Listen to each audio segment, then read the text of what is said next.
ক্যারিয়ারের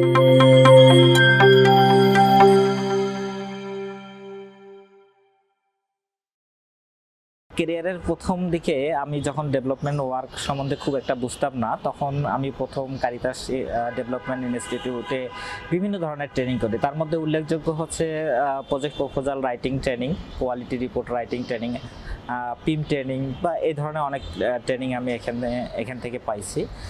এখান থেকে ট্রেনিংগুলো পাওয়ার ফলে আমি বিশেষ করে প্রজেক্ট প্রপোজাল রাইটিংয়ের বিষয়ে আমি আমাদের কর্ম এলাকায় আমাদের টার্গেট জনগোষ্ঠীর সুনির্দিষ্ট তাদের সমস্যা এবং তাদের যে নিডগুলো আছে এগুলোকে ভালোভাবে অ্যাড্রেস করতে সক্ষম হয়েছে এবং সেই আঙ্গিকেই আমি প্রজেক্ট প্রপোজালগুলো তৈরি করি, যেগুলো বাস্তবায়নের ফলে আমাদের কর্ম এলাকায় আমাদের মানুষ, অতি দরিদ্র মানুষ এবং আদিবাসী কমিউনিটির একটা টেকসই উন্নয়ন হয়েছে বলে আমি মনে করতেছি।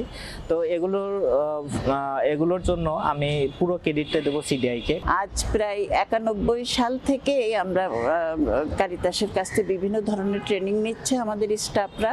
এখানকার সিডিআই এর তাদের রেসিডেন্সিয়াল ট্রেনিং হয় এবং সেই ট্রেনিংগুলো আমাদের জন্য, প্রতিষ্ঠানের জন্য খুবই হেল্পফুল। আমাদের ফিনান্সিয়াল ট্রেনিং, তারপরে project proposal writing, reporting, monitoring, ইভ্যালুয়েশনের উপরে প্রজেক্ট স্টাফ ছাড়াও আমাদের প্রতিষ্ঠানের স্টাফরাও বিভিন্ন ধরনের ট্রেনিং নিয়েছেন এবং সেইটার থেকে তারা সমৃদ্ধ হয়েছে। বিভিন্ন প্রোগ্রাম বাস্তবায়নে তারা স্মুথলি ট্রেনিংগুলো খুব হেল্পফুল হয়েছে।